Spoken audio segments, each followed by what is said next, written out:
Hi, this is Steve. And this is Kathie. Welcome to our second live broadcast. Oh, that's great. We're kidding around with names and we're thinking like Kathie and Steve, lunchtime live.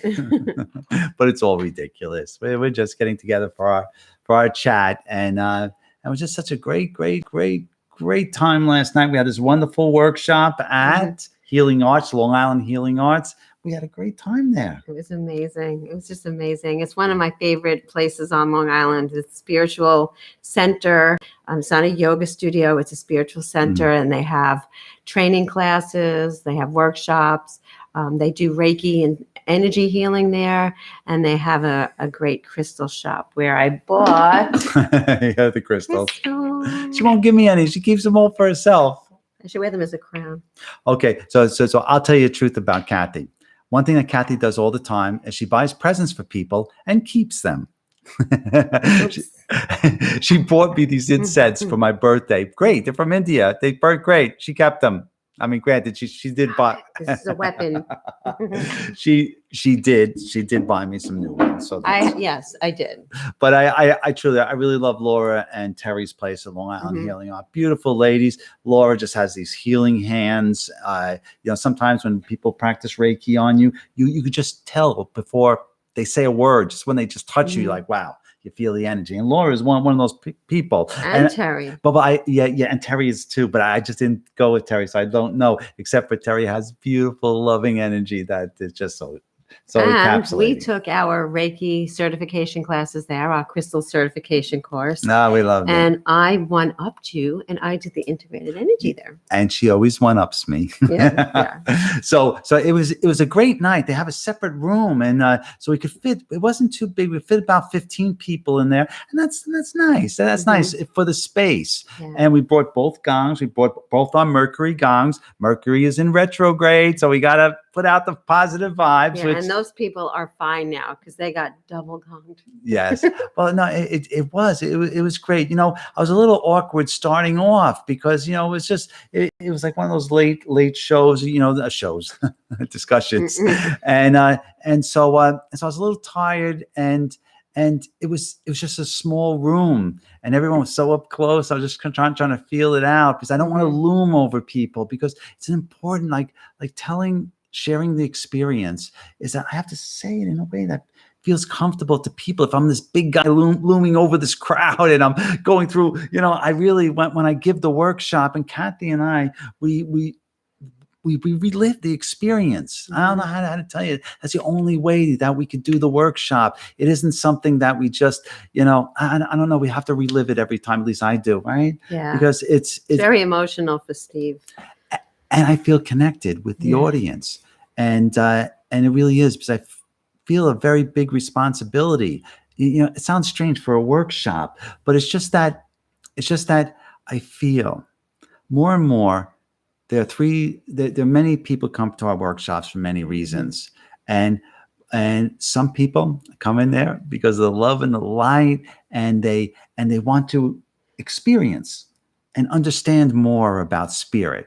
And that's a big part of our group, and we love interacting with those people. It's like preaching to the choir, and we just love it. But then there are people who are dealing with grief, or people who are very afraid of death, or about sickness and such. And so it's those people I feel the most amount of responsibility for, and I almost feel like I'm an imposter.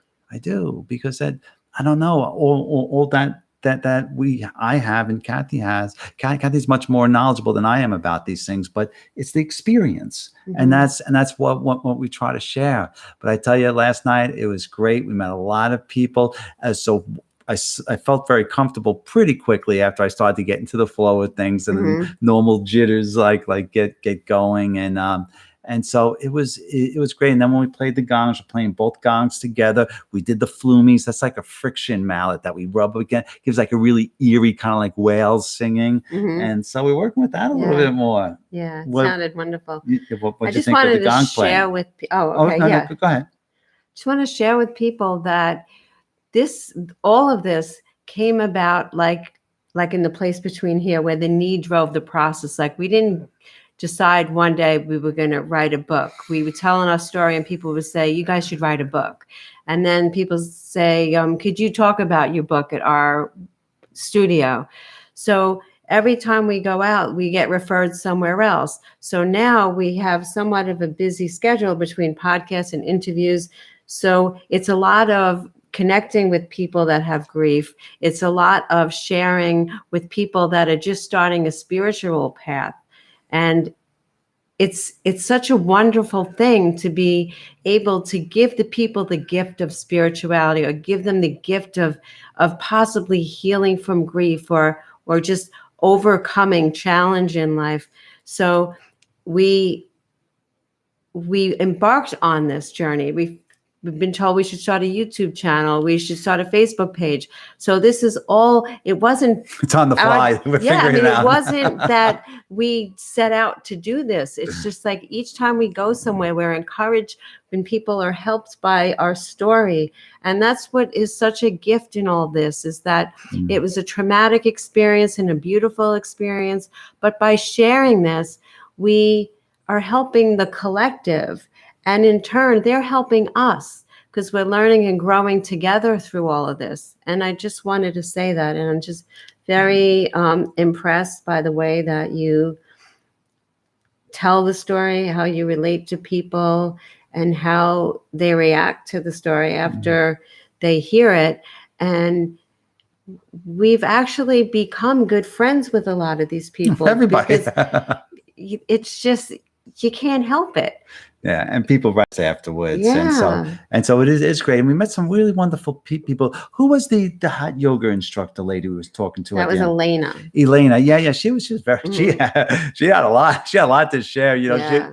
Every once in a while you meet these people who they appear very quiet, and you're not really sure where. Wasn't that the case? She seemed so quiet. And then as soon as you start talking about spirituality and that she knows that you're on the same wavelength, all of a sudden she lets it all out. She let both barrels go, and wow, she had a lot. It was a lot of fun, and it almost looked like she was sad in the back row. It did. I wasn't expecting her to have all that life in her. All of a sudden, it blew up. You know, it turns out she's a Reiki master. She's a yoga teacher. She's I think she does IET. Yeah. She's a very and she took psychic development classes, so she has psychic abilities. So it was just a whirlwind, and it's I love those people, because once you start, and this is what what happened with me with Terry and Laura is, once I did the Reiki, I thought, okay, I'm going to stick with Reiki. Then people told me about integrated energy. And then Elena yesterday told me that they teach Seraphim Blueprint, which is another angelic healing thing. And I'm like, oh, I got to do that now too. You're addicted. Yeah, because energy healing is so beautiful, because everyone takes all this time on healing their physical body and working out their physical body. People forget that their spiritual, energetic body is just as important, if maybe more so important. And once you get on that path of spirituality, it's like you keep going. And why should you stop? Knowledge is power. And bliss. And each time I go to Terry and Laura's place, I come home with more crystals. She does. And I she was, Lana was Elena. Yes. But she was awkward. She was awkward about, I've noticed this before with some yoga teachers, that they have so much spiritual knowledge. They really do. But when they talk about it in class, if they talk about it, they talk about it very matter-of-factly. It's not a matter-of-fact topic. It's that kind of a topic.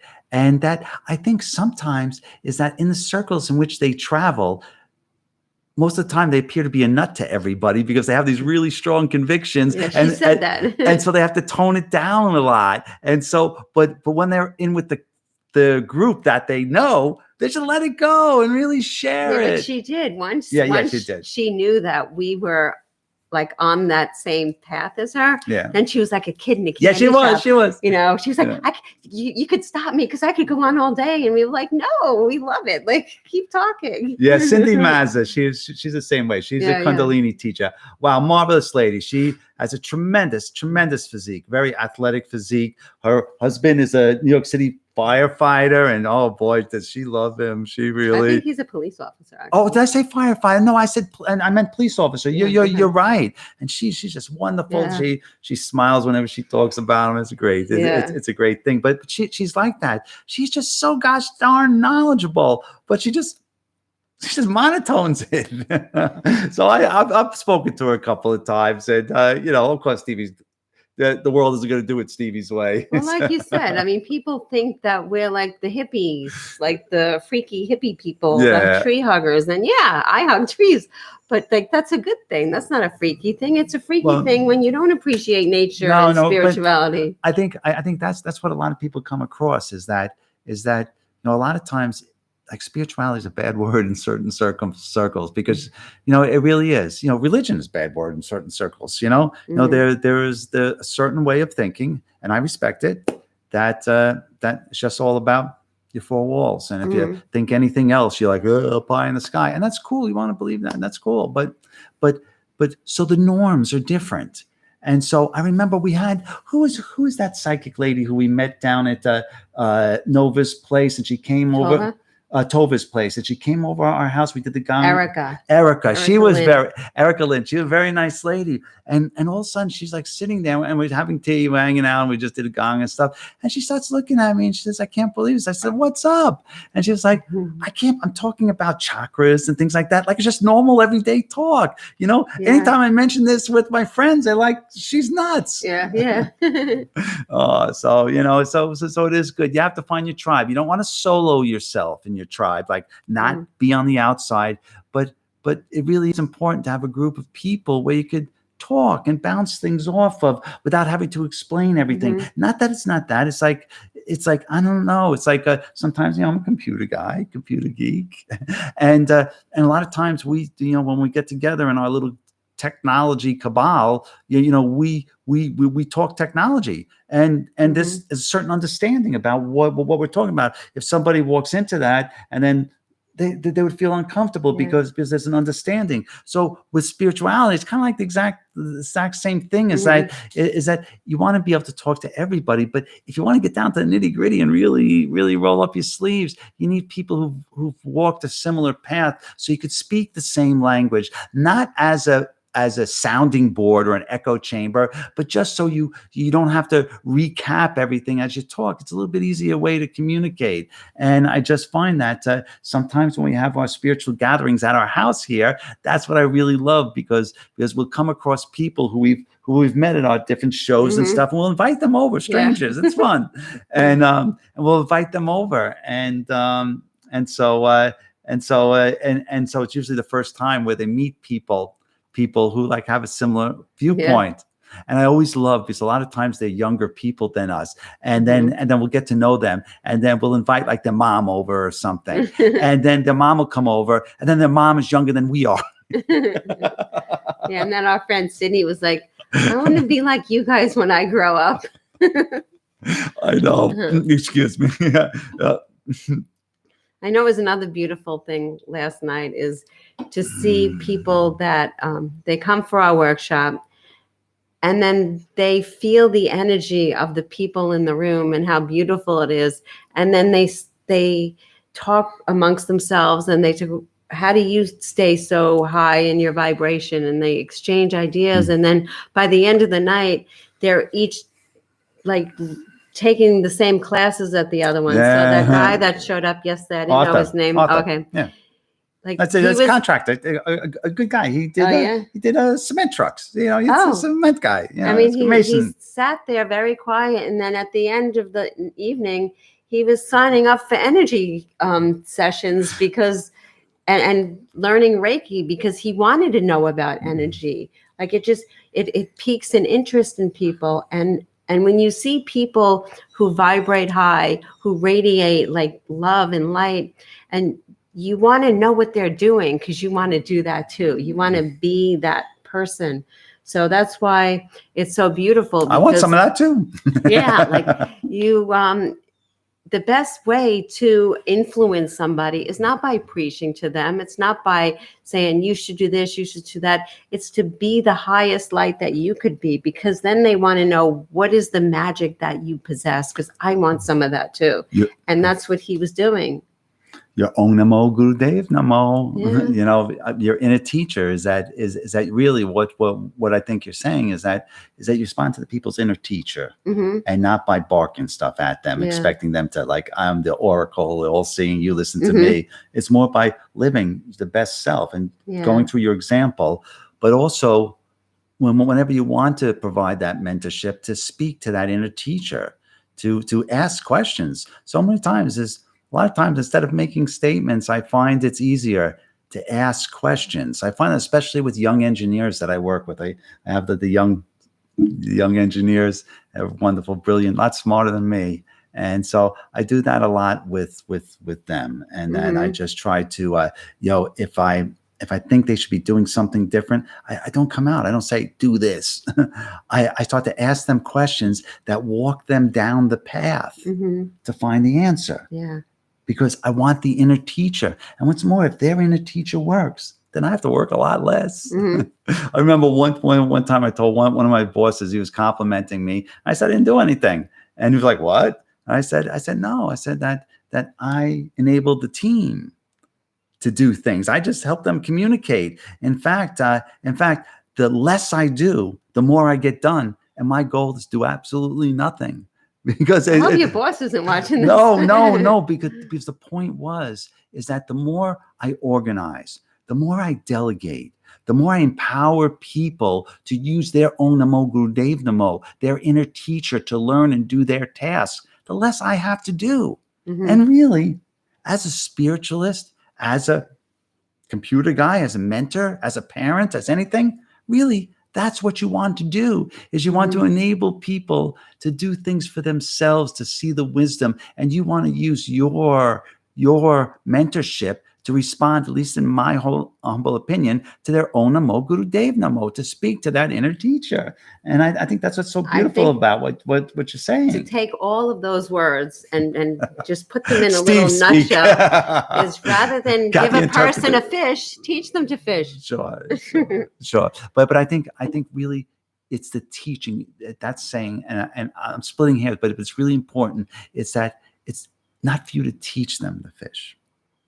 It's for them to discover how to fish, and for you to provide some guidance for them.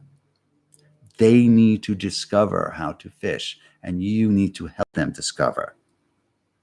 I think that's it. Okay. Thank you for the clarification. Well, no, I think I do think it's important, honestly. Kathie's very patient with me, because at times I could be very that too. But I really do think it's so much of it has to do with that inner teacher. It really is. You really have to think about that. I find myself changing my language, change the way I address things, because I find more and more that when I respond to the inner teacher, the better the results I get. That was really what I learned in the place between here and there, when I was put in charge of the kids, is when I was trying to bribe them, when I was above them, when I was manipulating them, all for a good cause and everything, and it's justify the means. Yeah. And I got nowhere, because,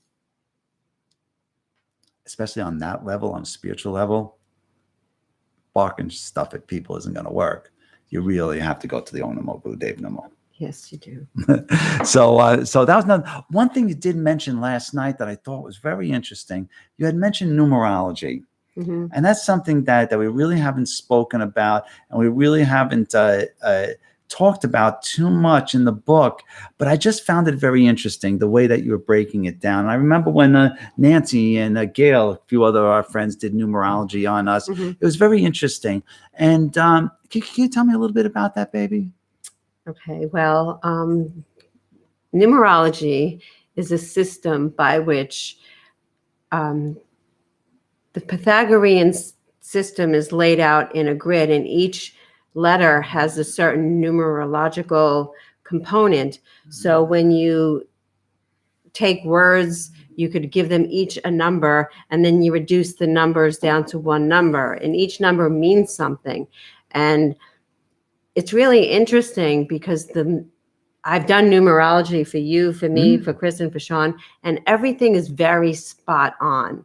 But what I brought up numerology for actually at the workshop is that a lot of times it's used by spirit in signs and synchronicities. So some people see numbers that are related to the person that have passed. Like say the person that passed was a number 23 on a team. They'll see 23 all the time. I see 823, which is my twin brother and my birthday. And so when I see that number and I see it all the time, I feel that it's my brother.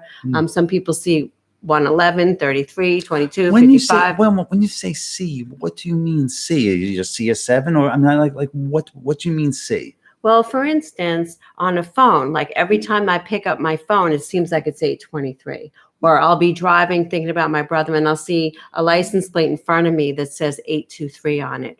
Or okay, I got you. Yeah, so like that, the clock. See, I have a number that I don't know if I actually see it, but it just seems to be a number that's so prevalent in my life. It just keeps on showing up everywhere. It's not like I see it like, wow, I see like 7's the number, like a 7 in the distance or everything, but just so seems. The house is 7. This is 7. That's 7. This is 7. Yeah. I win this. I had 7. This. It's like it always shows up. And is that numerology, or is that something else? That's probably just the universe responding to your vibration. Because people do feel like they have a certain number that resonates with them. And often if you look up, like you simply could pick up your phone and do the spiritual meaning of this number. And I do it all the time because there are times I'll look at my Fitbit, and it'll say that I slept 5 hours and 11 minutes. And then it'll say that I burned 511 calories. Like there'll be a succession of numbers all the same on one day. And I'm like, so what is that saying to me on that day? So I'll do a Google search on 511 and it'll say something that's like so meaningful that day. Or I'll see 444 all day, every day. And I'll look at my Fitbit and 444 will show up. So that is like, to me, signs from the universe or my higher self talking to me. But then when I'm thinking about a deceased loved one and I see their birthday or a certain number in that way, that's a sign in synchronicity. So there's the universe. And when I say universe, I mean, not only our higher self and ascended masters and stuff, but our deceased loved ones can communicate via numbers. And that's an easy way for them to do that. You were saying last night about analyzing different things by the numbers, by looking at events with the numerology perspective, and to see if you could find more things in those. And that piqued my interest because I wondered about the place between here and there, our first book. That I wonder if we went through that once again with a new set of eyes. And perhaps Nancy, she was very knowledgeable, or who else was very knowledgeable about numbers? Nancy and Angela Blanchett. Angela Blanchett, she's in our book. Nancy's in the book. A few people we've come across with over the years are very knowledgeable about numbers. And I'm wondering if you sat down with them and like just took a look at the book and some of the events, and to see if there is some numerology in there that we perhaps didn't notice before, like something that could help us find some more guidance. Because more and more, like, we review different events that had happened and we find more things in them as more wisdom, more enlightening vehicles in there as time goes on. And so I'm interested. Maybe that's something. Well, there are books you can get. I forget the woman's last name, but her first name was Glynis, and she has a numerology book. And that was my first foray into numerology. And it was just fascinating because it boils down to not only what your name means, and it gives you different life path, personality number, and all these different numbers, but it also talks about how other things matter too. Like your house number could dictate what's going on in your life, and how you could modify your house number Or some people Feng actually shui for house numbers. some people actually change their address to a different address or their phone number because the sequence of numbers doesn't resonate with them. So, I mean, it's so extensive. It's kind of funny, but when you read it, it's just fascinating because like I said, I did the numerology for all of us, and there's a compatibility factor too. And we were very compatible on a lot of things, except for one thing. What's that? And that's kind of accurate. And it's accurate. okay, well, we'll let it go there. That's a discussion for the home, not for the computer. All right. So okay, so I think we had a great event last night at Long Island Healing Arts. It was just a wonderful time. And you know what? What, baby? The people that came because they were deeply grieving. Uh-huh. That's a small percentage of the people that show up at the workshops. But over the past, 2 weeks, we had 3 workshops, and those are the people that are affected the most because they have this shroud of grief over them. And that's understandable because grieving and losing is the hardest thing in life. I mean, and we're all going to go through it. And the more you love, the more pain when you experience loss. But a lot of people, they wear that loss as a way to honor their deceased loved one. Like they feel like if they're happy or if they move on in life, that it shows a reverence for the deceased. But that's not what your deceased loved one wants. Your deceased loved one wants you to learn and grow as a soul because they now reside in the realm of love and light. And they have this awareness where they see that you have a path, a soul mission. And that mission is to be radiant, to be the light. And when they see you not be that, it doesn't affect them in that they feel the sadness because you can't feel sadness there, but they just see that you're stunted and that what they want more than anything is for you to be happy, to go on, to reach for the stars. And if that means that you have to change your life, find a new partner, change your job, get rid of the house. I mean, they're not saying don't get rid of that shirt that I wore, or, I hope you don't lose that ring. They're not looking at that. All they are seeing from there is what's going on in your life, how you're feeling, and they're hoping that you could feel better. And people need to know that the best way to honor their loved one is to radiate love and light, and that is what they want. Live. Yeah, live life. That's why we're here. I remember the first time I laughed after losing Nick. I felt sick to my stomach. I did. Yeah, I know. But it gets better. It gets better. And there was that lady at the workshop yesterday, and she was so bright-eyed and like when she walked in the room, it was like a glow came in, and you just assumed that like she had a life led on a silver platter. And yet at the end of the workshop, she stood up and she said, I just want to share with you that I lost 2 of my children. To drug overdoses. Yeah. And she goes, but I learned that they want me to be happy. And she put herself in this group where she goes and she helps other people that have had similar experiences. And what a gift that is. I mean, she made me feel good just talking to her. And I think the power that this woman has to change people's lives, to take that veil of darkness away from them so that they could maintain happiness and achieve higher spirituality. It was just as outstanding. Yeah, I felt that too. I really did. And, I recognize that energy. I do. I felt her energy once before. I know it.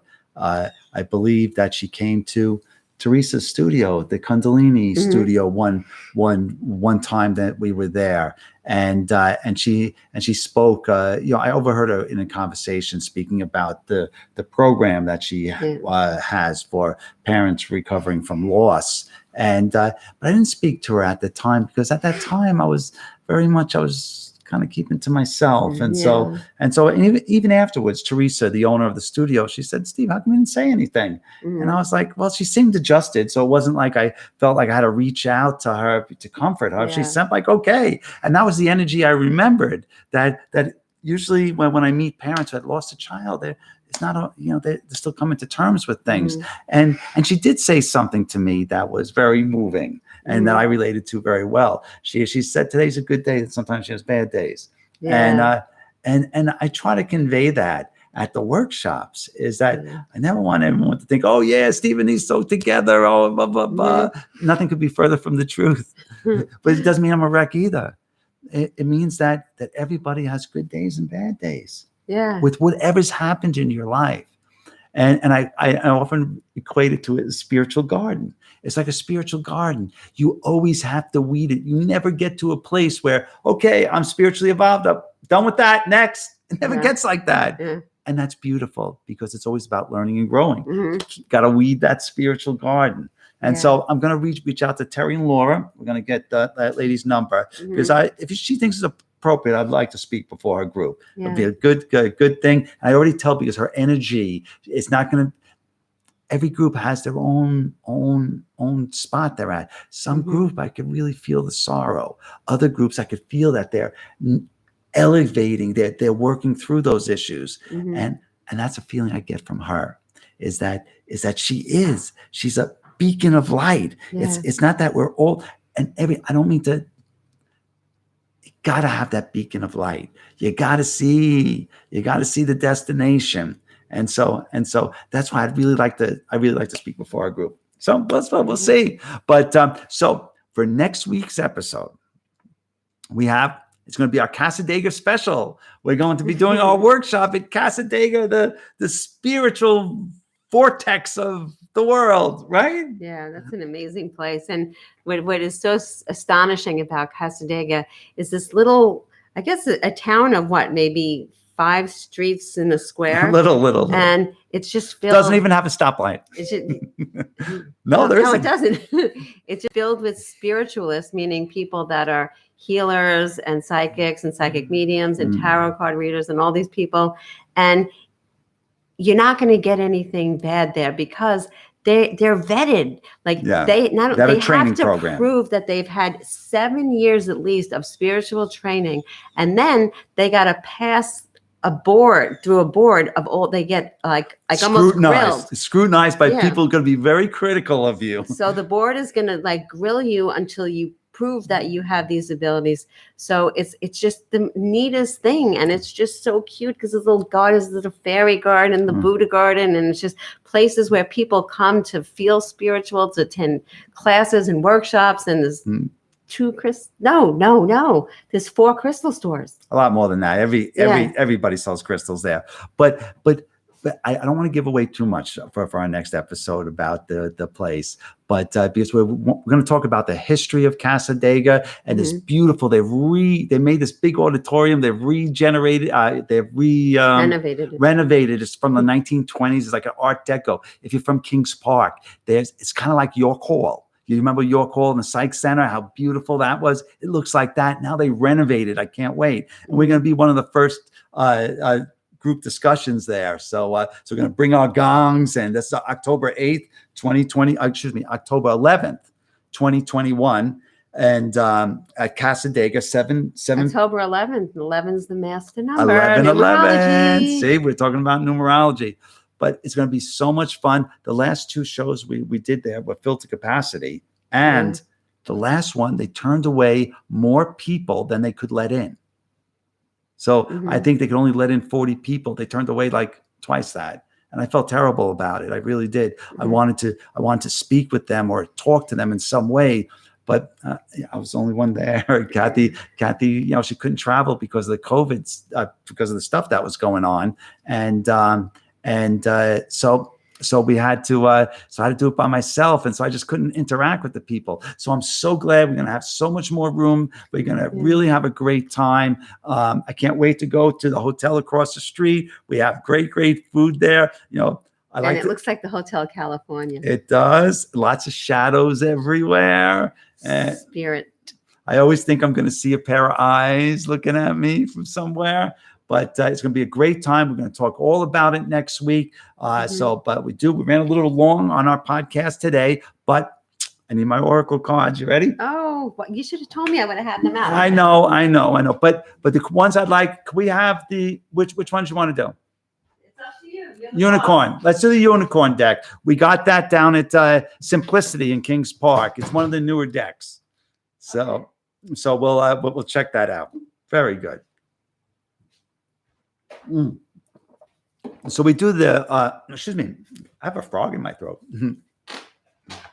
All right, so we do the oracle decks every morning, and we just kind of like start the day with some words of wisdom, getting us thinking on the right way. Oracle of the unicorns. And we got Simplicity Yoga, and I'm sure That's where I got them. yeah, I'm sure Long Island Healing Hearts. Oh, they do. Healing Hearts I has got them. some yesterday. Like I said, I think Kathie buys the deck twice just because she likes them. Well, I give stuff as gifts. Yeah. All right. So I always shuffle 3 times because 3 to me is the Trinity. And that's just a very special number for me. And that's what's another numerological point of interest is that we have 2 homes, one in Florida, one in Northport, New York. And the Northport house is a 3 and the Florida house is a 705, which reduces down to 3. 3s and 3s. So, yeah.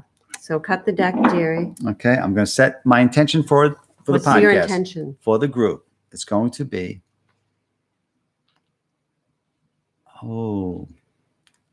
see, I believe I know the answer Ooh, let's see. to all the things that are troubling us right now. And I'm going to send that love, that problem solving, that energy What are you out talking to the about? world. Because I felt a change in the energy. I did. Okay. I've been very concerned about, obviously, like everybody else, what's going on in the world. Mm-hmm. But something's changed. The sun's rising. Ooh. And so we're going to talk about it in the future. But right now, we're going to pick a card. And so, Okay. go ahead. I'll pick them. You'll pick it? Okay. Yep. Wait, then I have to do the spreading because you manipulated my deck. Okay. And I'm not looking because I want to feel the energy of the card. Dokey. Oh, wow. This is beautiful. Oh, wow. Wow. It says healer. Oh, that's what I wanted to talk about on my next podcast, Steve. About Look healing. at that. Oh, look at that. Steve. Unicorn. We will. Don't you see?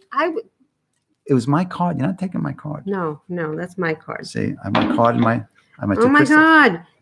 What? This means so much. Okay, tell me. Because this is what I wanted to tell everyone. And Okay. I'm going to do this in another podcast. Okay. And wow, I look funny in reading glasses. It says healer. It says you have powerful healing gifts. Have faith in your abilities. Stay true to your path as a healer. You are a gifted healer with powerful psychic or intuitive abilities. This card has come into your reading to encourage you to deepen your self-healing journey or to develop your gifts and take them to an even higher level. It hasn't always felt safe to be magical and powerful. Your physical body and aspects of your soul may hold memories of being persecuted in past lives or of abusing your powers in Atlantis. These are examples of how influences from previous incarnations may cause you to doubt your gifts or shrink from your abilities. You might find it hard to talk about what you do or to own your brilliance. You may struggle to put value on your services or charge for your gifts. This magical unicorn encourages you to trust yourself and stay true to your beliefs and your divine purpose. The magic you hold can make a difference in the world when you trust yourself to use it for the greater good. Believe in yourself and your healing abilities. Go out there, shine your light, and let your heart guide you to become the magnificent healer you came here to be. And what did I tell you this morning? I wanted to do a podcast about healing because, wait, I got to take these off so I don't look silly. Because everyone, whether you're trained or not, has an innate ability to heal. And it's just, you have to know that. And I wanted to talk about that because in this world right now, like you were saying, there is such a need for healing. And we can't wait to get trained. We can't wait for someone else to do the healing. We have to create healing. So I want to have a podcast about how every day we need to send out healing energy, to take that into our crown, into our heart center, and shoot it out to the world, to everyone who needs it. And that just validated that I was right. Well, I think that's of course you're right. But I don't want to open up a whole new discussion. We'll save it for another podcast. Mm-hmm. But we had Pat Longo over the other night. Yeah. She's a healer. She's a great healer. She's Mm-hmm. hung out. And I mean, we just hung out and just BS'd all night. You know, we had some great conversations. Yeah. Obviously, you know, great stuff. Yeah. And we'll talk about that in upcoming podcasts. But what she told me about healing is that she says she doesn't heal anybody. She says she helps them to heal themselves. That's true. I know it's true. And so that's why I think that's very important. Why you mentioned the thing about doing the podcast on the healing. And maybe we'd ask Pat to be on. That would be nice. Yeah. And we could sit with Pat, and she could share some of her beautiful. She just has this wonderful, rich history of just all these great things between her automatic writings that she has. She has her students do automatic writings, and just the wisdom that's there. They're brilliant. I feel like it's speaking to me, you know, and even we're getting too caught up in this, but even when I was reading the vernacular, the automatic writing of many different, automatic writing of many different students over the years, I see a commonness of language. It's almost like they're channeling like the same spirit. And I talked to Pat about that. I asked her, I said that it's like the commonness of language. Are they really speaking the same? Is it the same spirit? She said no. She said, no, it's not the same spirit. What did she say about that? She said that that it's a common purpose. It's a common goal. It's like the common brings the common language. And she says, that's how you could tell that it's plugged in, it's real. Like if it has a certain bravado or a feel to it that is ego driven. Ego meaning not like false bravado. Well, she did mean that as well. But ego meaning that part of you that is very reactive, that it does things without thinking as a way of reacting to other things that have happened to your life in the past, negative things that you haven't really thought through. Like, for instance, a dog bites you as a kid, and now you're afraid of dogs for all your life, as opposed to rethinking it when you're an adult and know the difference between an angry dog and a pleasant dog. So those are all the things that we. You know what I think? What? I think that automatic writing is something that's channeled from your higher self. Now, your higher self is a very radiant being that's achieved Christ consciousness. So if everyone is channeling that higher self, they would have a common kind of language. That's a really good point. It's a very elevated language. That's why it's usually grammatically correct. It's very eloquent, and everything is similar. And I've noticed that when I read stuff like the channeled people, like whether it's Abraham Hicks or Cryon or Seth, it's a very language. It's very scientific and specific, and it's shocking. That nutty guy, what's it, Bashar or who? Oh, Bashar, yeah. And when I say nutty, I don't mean to. I don't. It's just he has this, exuberance. A spiritual exuberance. What's they call the channelers who speak? They call that an active channeling. I forget the word they call for it. But some like for instance, you hear Seth, the person who's Jane Roberts. Yeah. She does the Seth channeling, and you read the writing. It's great. There's all this wisdom. I hear her do the live thing. I'm like, this person's nuts. Yeah, because it's in a different voice than the person uses themselves. But if you get past that and you get to the language of it, you hear the language of it, it has this, like, they are an outsider. They are looking at it. They are saying, that you do this, but you see it as this. But what you really, it's this I don't know, it's this flow to it. And that's why I asked her about that, because it was like the channelers. It was so like to the Bouchard, some other people, some of the channelers. It was so much like that. Yeah. But I liked it better because it wasn't with that crazy ass voice, you know. I could relate to it better. But I'm getting better with those things.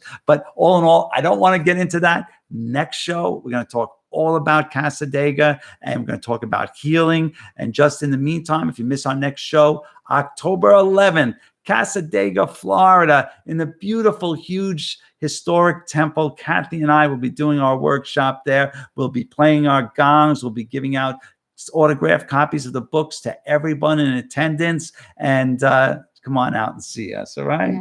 Yeah. Yay. All right. Thank you for joining. I have to get back to work. I got some deadlines. In fact, I'm on vacation next week, and so Kathie's coming to Florida. So we're going to be in Florida at our house there. So it's always exciting when Kathie's there with me. So really excited. Ta-ta. Ta-ta. Bye.